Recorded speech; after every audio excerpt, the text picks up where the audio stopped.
जय हिंद बच्चों, वेदांत क्लासेस में आपका स्वागत है। और आज कक्षा 10 का गणित का बोर्ड पेपर हुआ है और अच्छा पेपर है। तो इस पेपर के सॉल्यूशन के साथ मैं उपस्थित हूँ। आप मिलान कर सकते हो कि आपके कितने प्रश्न सही है और कितने प्रश्न गलत है। तो फटाफट चलते हैं पेपर के सॉल्यूशन में। अब देखो, आपके इसमें 4 पार्ट है। पहले पार्ट में 12 ऑब्जेक्टिव है। तो पहला ऑब्जेक्टिव है, उसमें 196 के अभाज्य गुणनखंडों की घातों का योगफल है। तो इसमें कितना आएगा? पहले में आएगा 4। फिर दूसरा है, ये आपका पहला प्रश्न के जो 12 उप प्रश्न है वो है अभ्यासदा वाले। दूसरे में है, यदि द्विघात समीकरण x² - kx + 4 = 0 के मूल समान है, तो इसमें होगा द +-4। फिर तीसरे ऑब्जेक्टिव में चलते हैं। तीसरा ऑब्जेक्टिव है, बिंदु 3 और 4 की y एक्सिस से दूरी कितनी होगी? इसमें होगा 3। फिर चौथे में चलते हैं।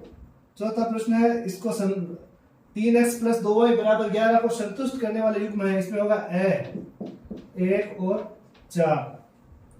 फिर आगे पांचवें ऑब्जेक्टिव में द्विघात समीकरण, इसमें 3√3x² + 10x + √3 = 0 विविक्त कर होगा। इसका उत्तर होगा 64।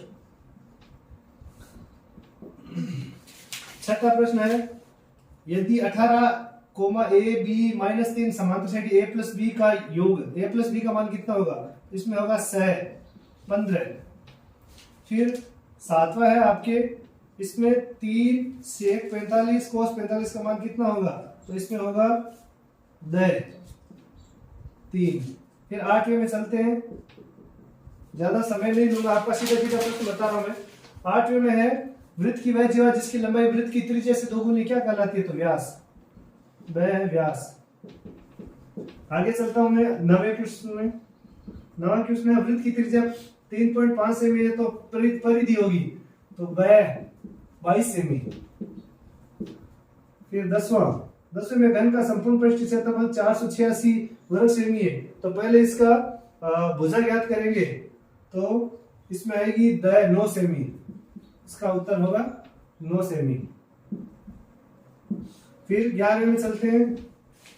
11वें आपके बहुलक पूछा हुआ 3, 5, 7, 4, 2, 1, 4, 3, 4 का बहुलक। तो इसका होगा सबसे ज्यादा बारंबार का 4 किया तो बहुलक होगा 4। फिर 5वें में 4 से बड़ा अंक आने की प्रायिकता 1/3। इसमें होगा आपके, क्योंकि 2 अंक है और 2 में 2/6 या 1/3 लिख सकते हैं इसमें। फिर दूसरे प्रश्न में चलते हैं। दूसरे में आपके रिक्त स्थान, पहला रिक्त स्थान है 95 और 152, 95 और 152 का महत्तम HCF कितना होगा? तो पहली खाली जगह में आएगा 19 होगा मैसेज। फिर दूसरी खाली जगह, उसमें वृत्त पर एक बिंदु से y बिंदु से 2 खींच सकते हैं और एक बिंदु वृत्त पर स्थित बिंदु से 1 स्पर्शरेखा खींच सकते हैं। तो इसमें आएगा 1। तीसरा है cos² 45 का मान, cos 45 1/√2 होता है, इसका होगा 1/2। वृत्त और स्पर्शरेखा के उभयनिष्ठ बिंदु को क्या कहते हैं? स्पर्श बिंदु। फिर पांचवा रिक्त स्थान है 5, 7, 9 x का समांतर माध्य ज्ञात करना था। इसका उत्तर आएगा 15। फिर छठा है, 2 पस को एक साथ फेंकने पर 7 आने की प्रायिकता। 7 आने की प्रायिकता या तो 6/36 लिख सकते हो और या 1/6 लिख सकते हो। तो ये आपके ऑब्जेक्टिव प्रश्न है। अब चलते हैं तीसरे प्रश्न में। तीसरा है अति लघुत्तरात्मक प्रश्न है। उसमें पहले में कि k के किस मान के लिए 3x - 2y = 0 है और kx + 5y = 0 है। तो इसके अनंत हल होंगे। तो अनंत हल का क्या प्रतिबंध होता है? अनंत हल कब होता है? जब a1/a2 = b1/b2 और बराबर c1/c2। a1/a2 का मान कितना? 3/k। b1/b2 का कितना? -2/5 और c1/c2 का दिया हुआ 0 लिख सकते हो आप। इन दोनों को आप बराबर करेंगे। 3/k = -2/5। k को यहाँ 3 से गुणा करेंगे, इसका वजन गुणन, तो ये हो जाएगा 15/-2k। अब k का मान ज्ञात करिए, -2 15 के भाग में आ जाएंगे, तो 15/-2 या -15/2 इसका उत्तर हो जाएगा। इससे आगे दूसरा है, उसमें है कि श्रीधराचार्य सूत्र लिखना। श्रीधराचार्य सूत्र क्या है? श्रीधराचार्य सूत्र सीधा सूत्र पूछा है, तो श्रीधराचार्य सूत्र है x = -b√2 minus b plus minus root b square minus 4ac बट्टे 2a। यह है श्रीधराचार्य सूत्र। उसके बाद समांतर श्रेणी दी हुई है तीसरे में। समांतर श्रेणी का प्रथम पद है a, तो यहां लिखेंगे प्रथम पद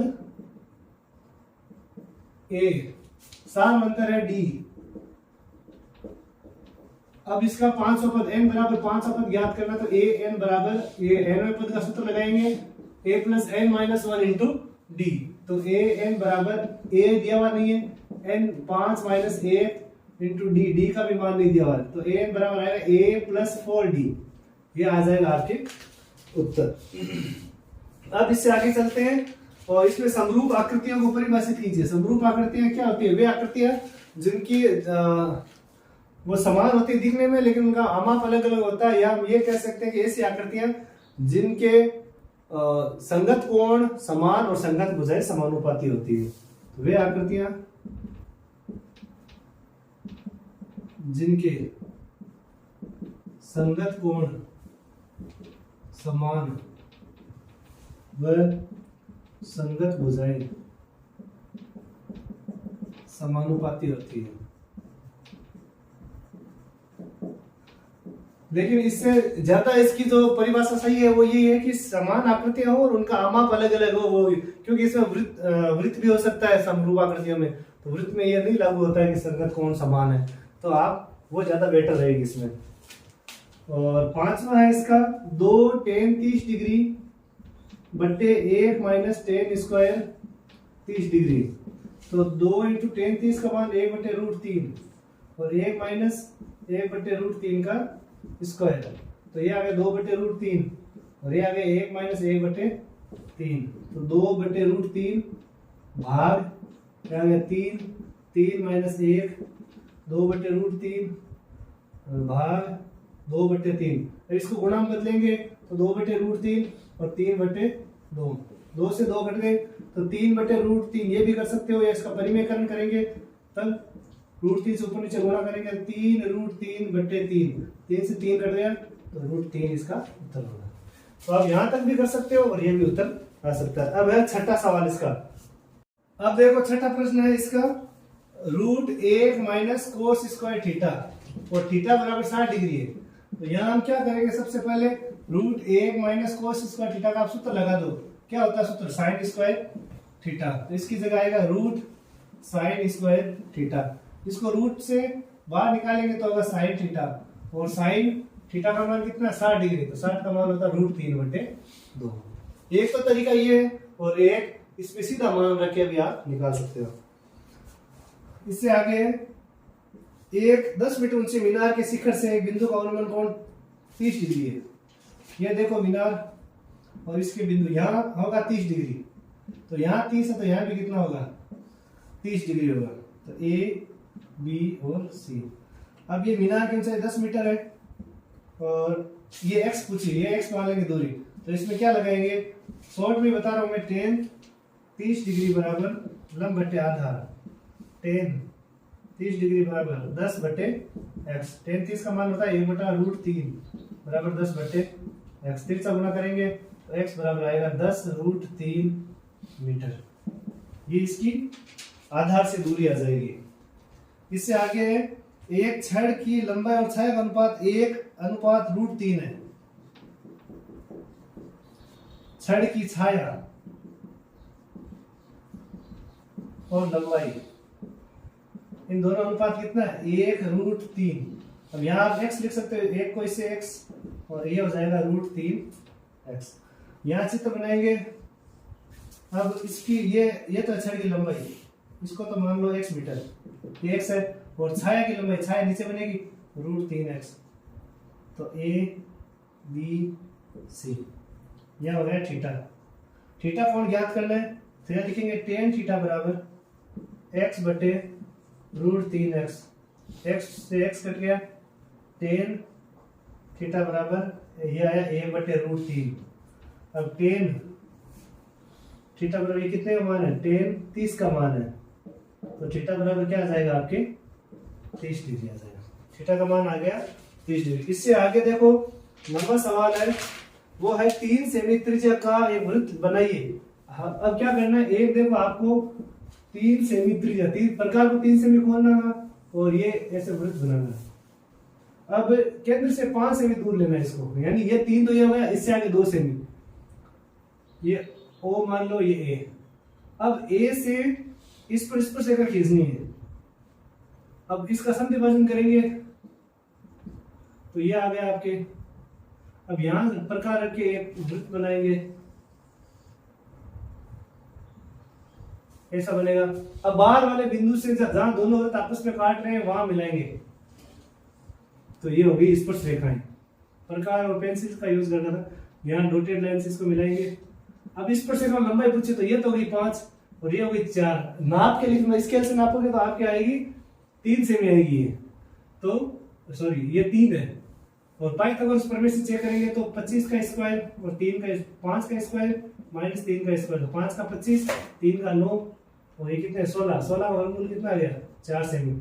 इसकी लंबाई कितनी आ जाएगी 4 सेमी आ जाएगी। अब इससे आगे 5 सेमी लंबा एक रेखाखंड खींचिए और इसे 2:3 में विभाजित करना है। सबसे पहले हम क्या करेंगे, एक 5 सेमी लंबा रेखाखंड खींचेंगे। किस तरीके से इसको बनाना था वो देख लो आप।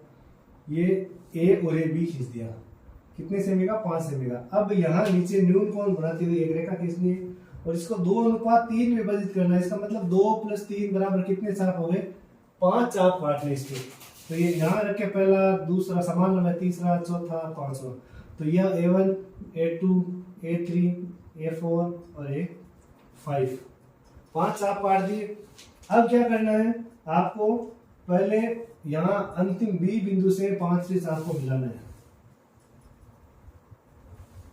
यहाँ एक चाप काटना था और फिर दूसरे से, और यहाँ जितना भी काटा है उसको नाप के, और ये रेखा इसके समांतर आएगी। यहाँ बिंदु ले लेंगे सी, तो ये 2:3 में विभाजित हो गया। इस तरीके से इसको करना था। अब 11वां प्रश्न है, किसी वृत्त के चतुर्थांश त्रिज्यखंड उस वृत्त का चतुर्थांश है, तो केंद्र पर बनने वाले त्रिज्यखंड के केंद्र बनने वाले कोण का माप क्या होगा। देखो ये है वृत्त, अब ये चतुर्थांश है, चतुर्थांश का मतलब वृत्त का चौथा भाग।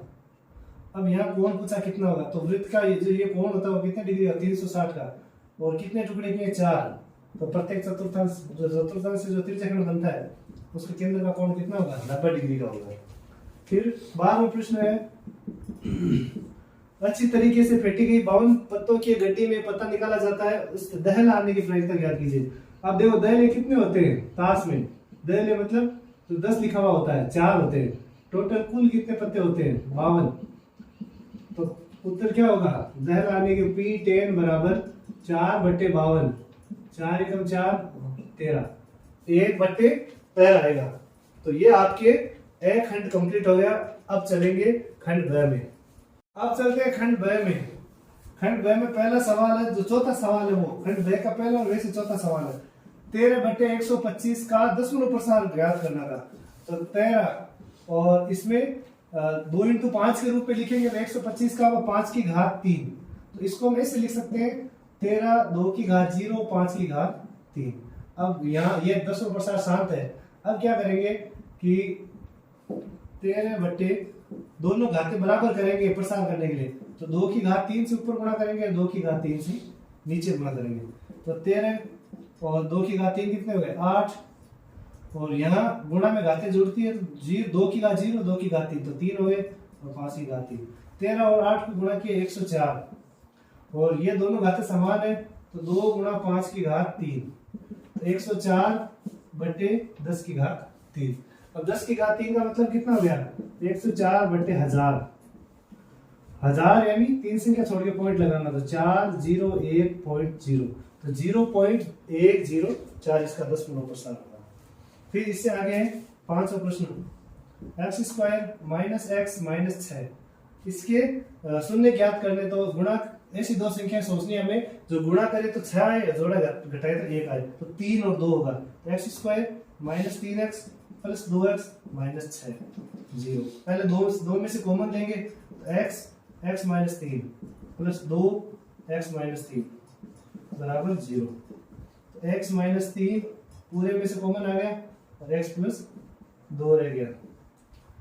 x माइनस 3 बराबर 0 है, तो x बराबर क्या हो जाएगा, प्लस का 3, x प्लस 2 बराबर 0 है, तो x बराबर माइनस 2।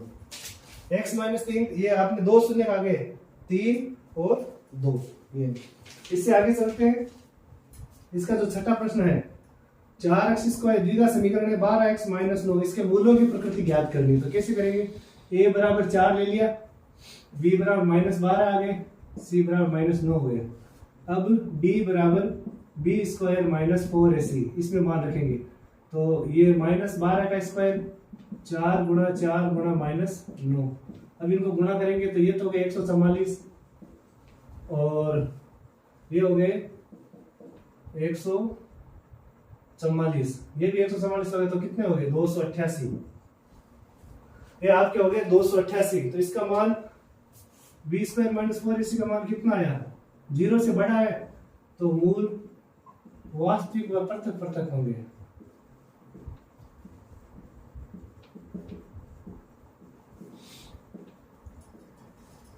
मूल वास्तविक और पृथक पृथक होंगे। फिर आगे चलते हैं 7वें प्रश्न में, मध्य बिंदु के निर्देशांक ज्ञात करने हैं।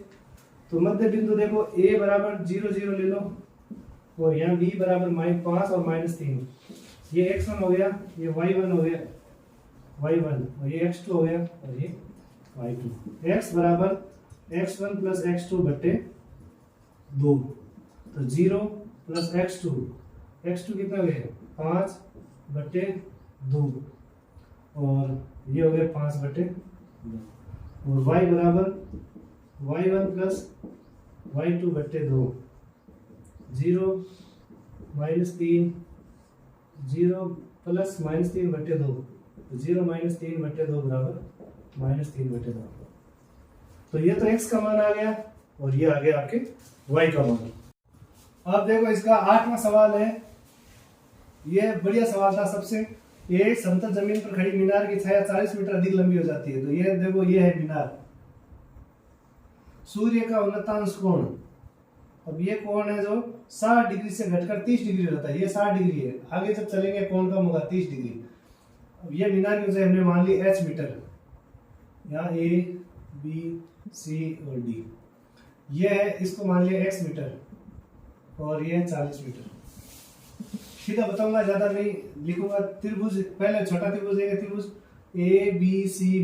ABD में tan थीटा बराबर होगा h बटे 60, सॉरी h बटे x।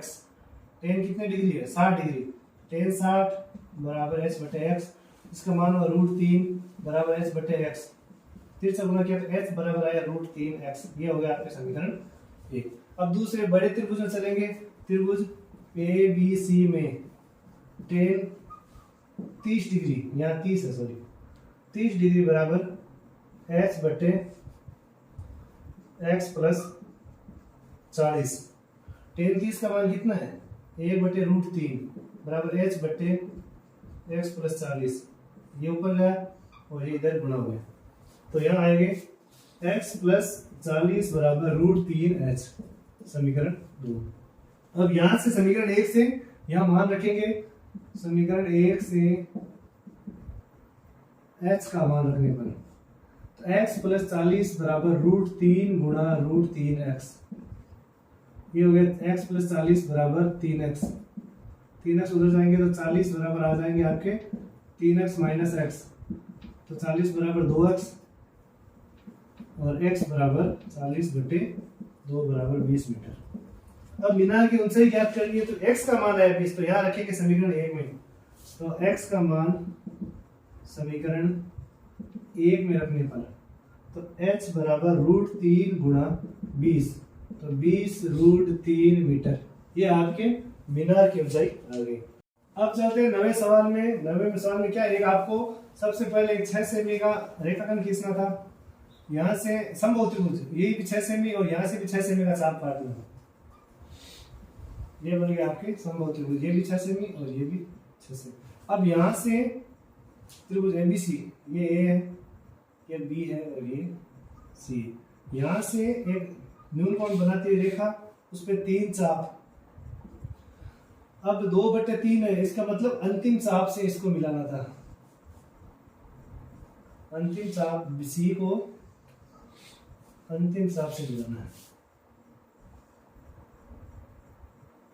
इस तरीके से। अब यहाँ एक चाप काटेंगे और वही चाप यहाँ से काटेंगे। अब इसको नापेंगे चाप को और यहाँ चाप काट के ऐसे बनेगा। यहाँ B1 B2 B3। यहाँ सी से चाप काटेंगे उतना ही चाप इससे काटेंगे और इसको नाप के यहाँ चाप काटेंगे तब ये बनेगा। इस तरीके से आपके ये नवे सवाल का आपको हल याद करेंगे। 2/3 में विभाजित ये 2 और ये पूरे 3। अब 10वें सवाल में चलते हैं। एक वृत्त बनाना 3 सेमी का, तो ये 3 सेमी त्रिज्या का एक वृत्त बनाया 4 सेमी त्रिज्या का। अब इस पर स्पर्शरेखा खींचनी है, तो ये आपके व्यास वृत्त का 4 सेमी और ये भी 4 सेमी। स्पर्शरेखा खींचेंगे व्यास के सिरों पर समांतर स्पर्शरेखा, तो यहाँ 90 डिग्री का कोण बनाएंगे। ये आपके 90 डिग्री का, सीधी नहीं आ रही तरीका देख लेना आप इस तरीके से होगा। यहाँ भी 90 डिग्री का कोण बनाएंगे।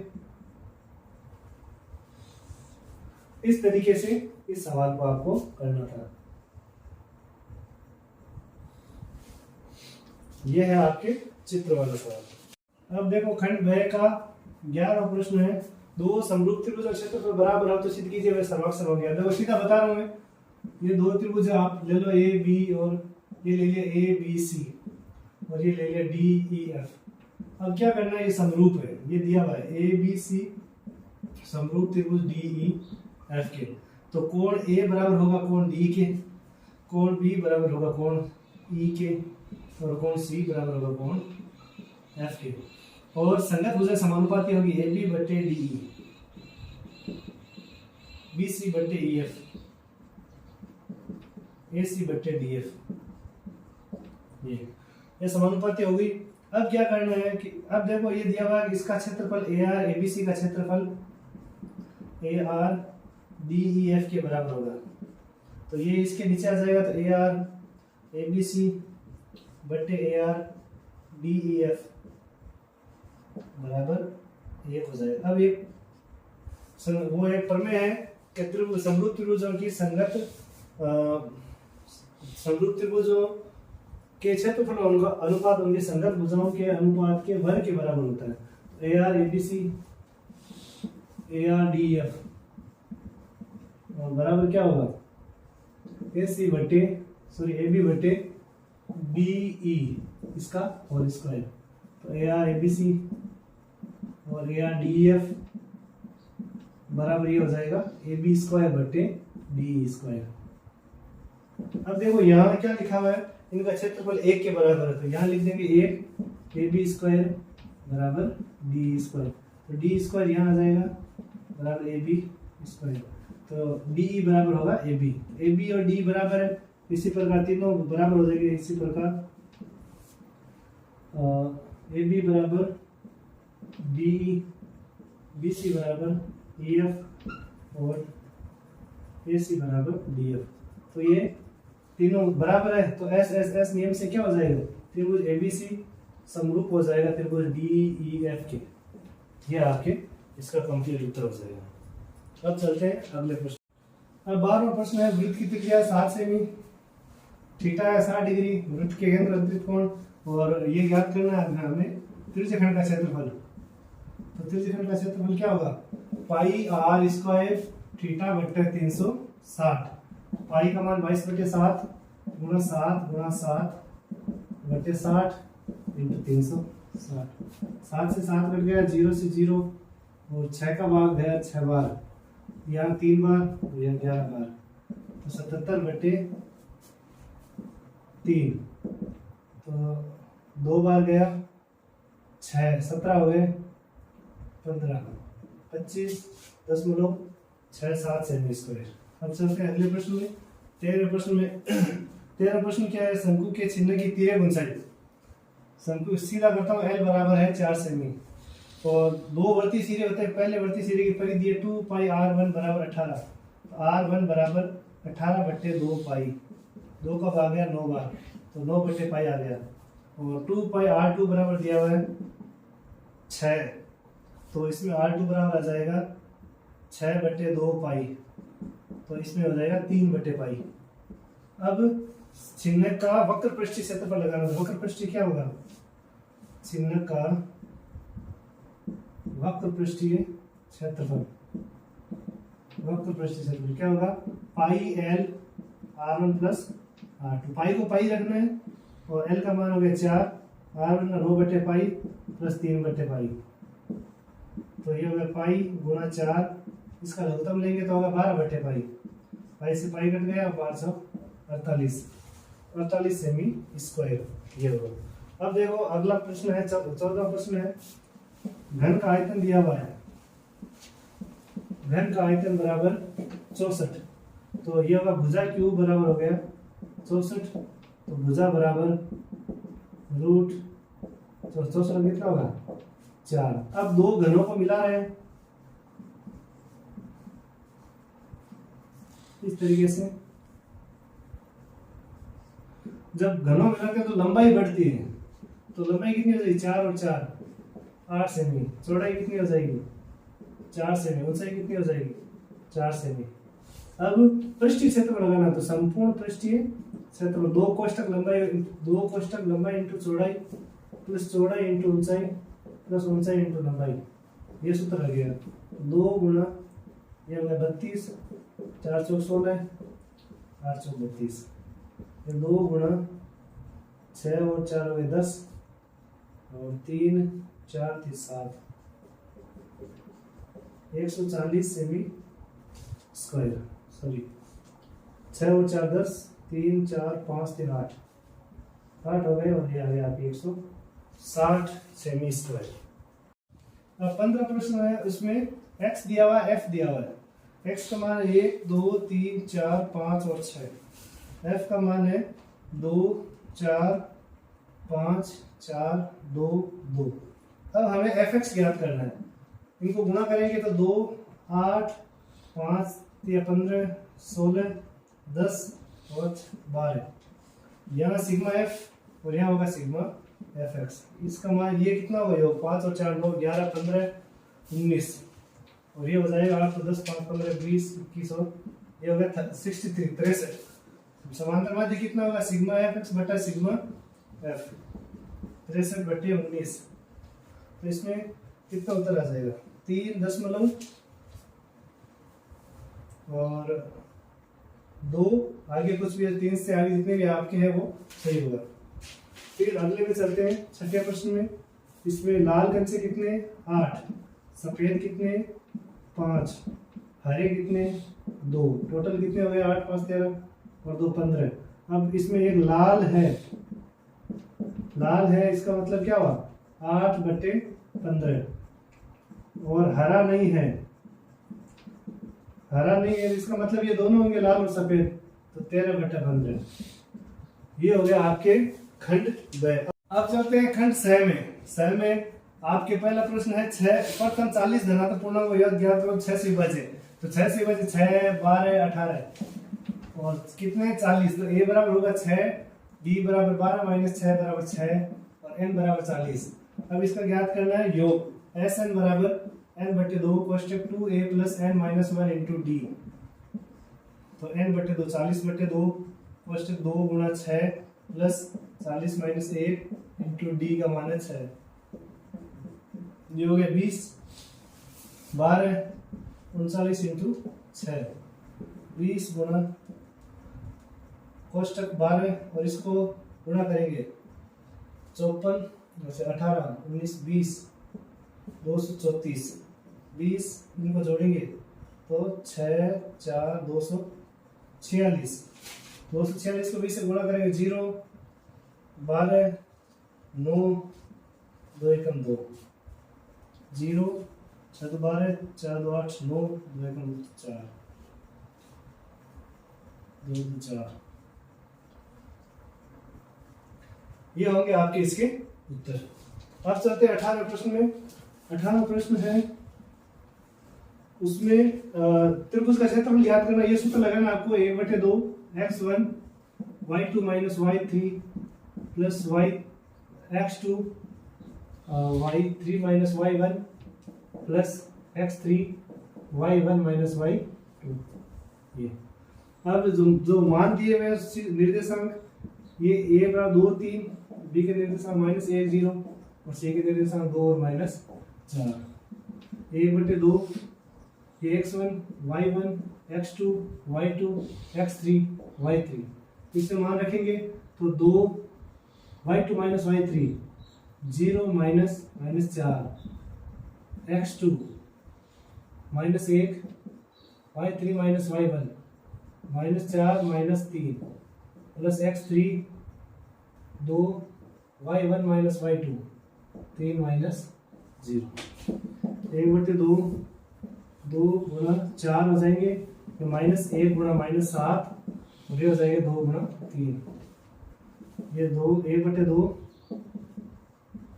8 +7 और +6, ये हो गया आपके 8 और 7 15 और 6 21/2, या आप 10.5 वर्ग इकाई लिख सकते हो। ये आपके इसका उत्तर हो जाएगा। देखो 19वां प्रश्न है, उसमें मध्य ज्ञात करना है। ये आपके प्राप्तांक है इससे यहाँ, और ये f मान लो जो लिखा हुआ है, और शॉर्ट में कर रहा हूँ, ज़्यादा समय नहीं लूंगा आपका।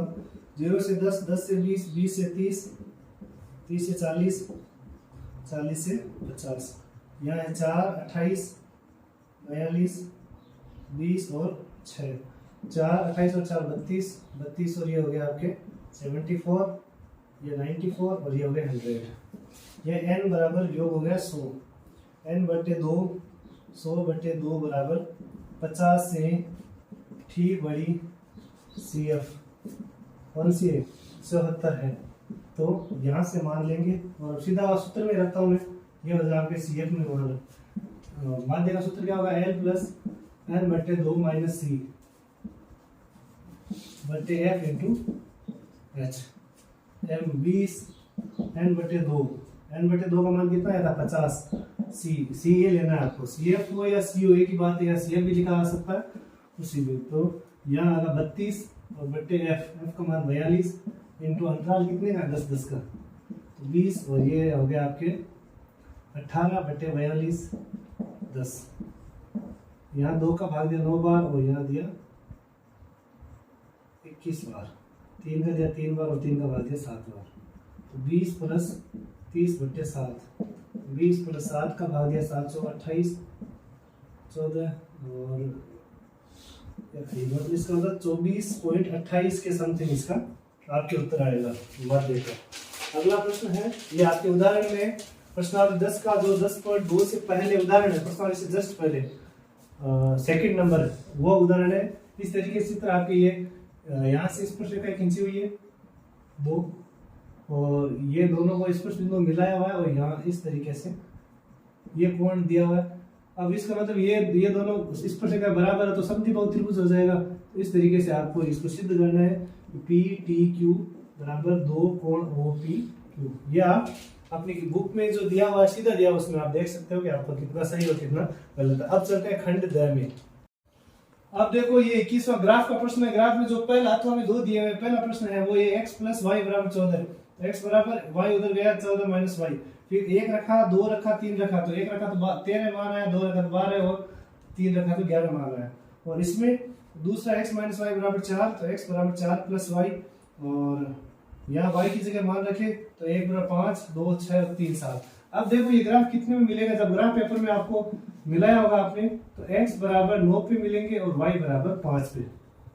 9 और 5 इसका उत्तर था। अगर आपके ग्राफ में 9 और 5 पर मिले तो आपका उत्तर सही है। अब देखो इसके अथवा में एक सवाल है, वो भी ग्राफ का है कि 10 विद्या गणित के पहली प्रतियोगिता भाग यदि लड़कियों की संख्या लड़कों की संख्या से 2 अधिक है, लड़कियों की संख्या कुल कितने थे 10 थे, तो x + y बराबर थे 10, और लड़कियों की संख्या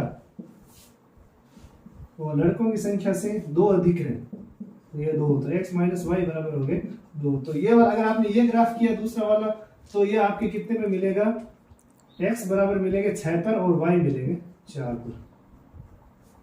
x 6 और y 4 दोनों आप देख सकते हो। अगर आपका 9 और 5 पर मिला तो आपका सही है, अगर दूसरा ग्राफ किया आपने 6 और 4 पर मिला तो आपका ग्राफ सही है। अब देखो 22वें प्रश्न में आपकी 2 सरल समीकरण आई थी, 2 में आपको ये करना था, तो ये तो आई हुई है पहले भी, इस थोड़ा सा चेंज किया है, तो इसको जो हर में संख्या उसके विपरीत चिन्ह से ऊपर नीचे गुणा किया, या स्क्वायर हो गया, या a minus b a plus b और सूत्र a माइनस कोस स्क्वायर, ये हो गया साइन स्क्वायर और सूत्र वर्गमूल हटाया, दोनों के स्क्वायर रख दिए, तो a बटे साइन माइनस कोस बटे साइन, a बटे साइन का क्या होगा कोसेक, और ये हो गया कोस।